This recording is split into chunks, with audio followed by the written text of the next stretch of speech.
Olá, meus amigos. Como saber se a dor que o paciente está tendo é da pedra na vesícula ou é do estômago? Afinal de contas, eles estão tão próximos. E olha, muitas vezes a pessoa está sentindo dor no estômago, sintomas de doença no estômago e está achando que é da pedra na vesícula só porque tem uma pedra na vesícula. E isso é um ledo engano, porque não significa que você ter pedra na vesícula, qualquer dor que você tiver na barriga, já significa que é da pedra e que você tem que sair operando. É importante a gente saber descartar um e outro para que o paciente não acabe operando de graça. Fica aí comigo, ser humano. Sou o Dr. Márcio Fernandes, cirurgião geral e cirurgião de cabeça e pescoço. Esse canal é destinado ao mundo da cirurgia, curiosidades e tudo mais. Pessoal, quando a gente fala de dor, o médico, quando vai avaliar um paciente, ele tem que saber as características de dor.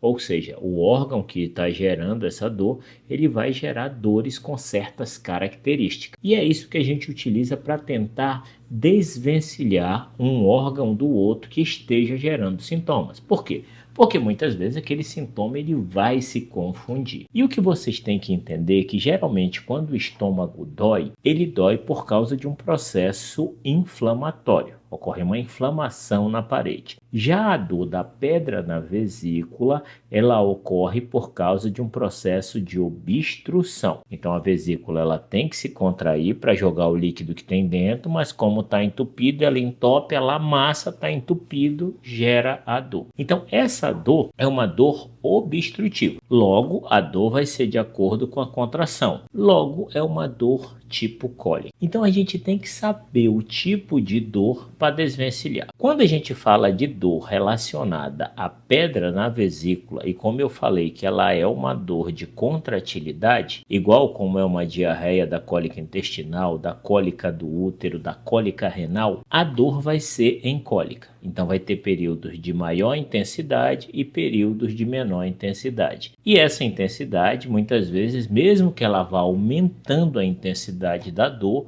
vão ter períodos que elas vão reduzir um pouco aquela intensidade da dor e depois volta a apertar a intensidade da dor. Geralmente a dor de pedra na vesícula ela vai ocorrer por causa de um estímulo. E qual é o estímulo? Alimento, principalmente alimento com grande quantidade de gordura. Ou mesmo um alimento que não tenha tanta gordura, mas o paciente tenha comido em grande quantidade. Isso já é um sinal de que aquela dor iniciou por causa daquele tipo de alimento que geralmente é gerada a dor da pedra na vesícula. Então já acende aquele alerta. E quando a gente fala da vesícula, apesar da vesícula poder dar dor mais para o meio da barriga, a dor característica da pedra na vesícula é principalmente do lado direito debaixo da costela. Essa é a dor e a localização característica da dor de pedra na vesícula, com a mesma característica de cólica. Uma outra questão importante é que o paciente, quando está tendo crise de dor de pedra na vesícula, existem alguns sintomas que podem vir associados, como é o caso da dor nas costas. O paciente também pode vir a ter dor no ombro, o ombro direito, que é o mesmo lado que está a vesícula. Por quê? Porque o ombro direito é onde surge o nervo que inerva o músculo que está logo acima da vesícula. Então ela irrita esse músculo, consequentemente existe esse reflexo da dor. É o que a gente chama de dor referida. Passando aqui para atrapalhar o seu vídeo porque eu tenho um comunicado. Eu criei um manual do paciente com pedra na vesícula, que explica praticamente tudo. Desde a formação da doença, os casos específicos, quando tem ou não indicação para cirurgia, como acompanhar a dieta, como se recuperar no pós-cirúrgico, até curativo você vai aprender a fazer. Se te interessar, dá uma olhada no link na descrição. Associado a isso, o paciente também pode ter vômito. O que está causando a dor da vesícula, o sofrimento daquela vesícula, não é a comida que a pessoa ingeriu? Logo, o vômito ele é um mecanismo de defesa para botar para fora aquela comida que está fazendo mal para a vesícula. Então, o vômito ele é um mecanismo de defesa. Deixa eu tirar essa comida daqui para ver se diminui a sobrecarga da vesícula para esse ser humano parar de ter dor. É um mecanismo. Pessoal, agora é a hora que eu peço. Se esse conteúdo estiver sendo útil, se inscreve no canal. Sei que a gente está assistindo, esquece, eu faço isso. Mas faz agora que eu estou te pedindo. Isso ajuda muito a gente que produz conteúdo. Até mesmo para saber, olha, gostaram, vou fazer mais vídeos relacionados a isso. E essa dor vai durar de 30 minutos a várias horas e a intensidade da dor, pessoal, é uma intensidade forte e geralmente essa dor ela começa de forma súbita. Isso é um dado importante. O paciente às vezes está de boa, de uma hora para outra, a porrada da dor encaixa e ele já vai se agoniando e aquela dor vai ficando cada vez maior e ele acha que não tem como piorar e piora. Essa é a característica da dor da vesícula de uma crise bem forte. E é muito comum à noite,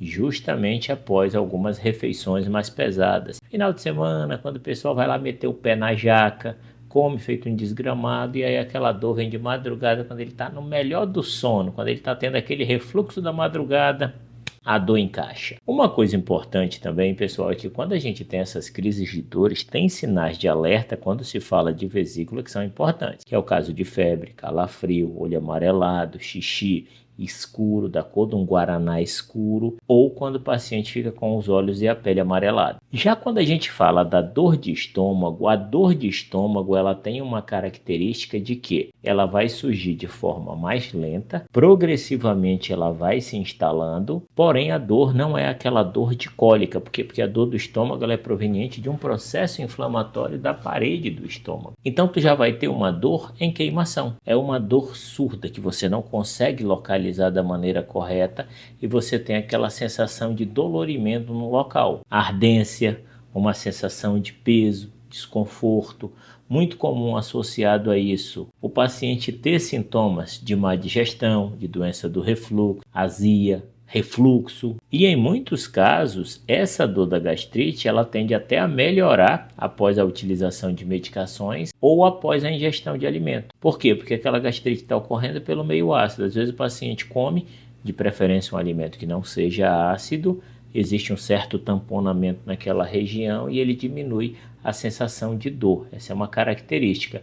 Da vesícula é o contrário, se você meter comida para o bucho, a dor vai aumentar. E quais os problemas associados à doença do estômago? Os problemas que geralmente vêm associados é quando o paciente tem a azia, que eu falei para vocês previamente, quando o paciente tem queimação atrás do peito, mas lembrando que dor em aperto no peito também tem que ser avaliado do ponto de vista cardiológico, sensação de alimento voltando, arroto frequente, sensação de má digestão, gosto amargo na boca, empachamento, ou seja, sintomas que demonstram que aquele paciente está com processo de má digestão. Então vocês conseguiram entender que não é porque existe uma pedra que automaticamente qualquer dor que ocorrer na barriga daquele ser humano vai ser causado pela pedra. A gente sempre tem que ter muito cuidado para saber se aquele paciente está tendo sintoma relacionado à pedra. Porque a partir do momento que o paciente tem dor de pedra na vesícula, ele passa a ter indicação cirúrgica. E mesmo ele tendo pedra na vesícula, se a dor não for causada pela pedra, ele não tem indicação cirúrgica, pelo menos na imensa maioria das vezes. Pessoal, se esse conteúdo foi útil, considere a possibilidade de se inscrever em nosso canal. Completamente gratuito. Eu ganho a presença de vocês e vocês recebem vídeos quase diários. Forte abraço no coração de vocês. Fui!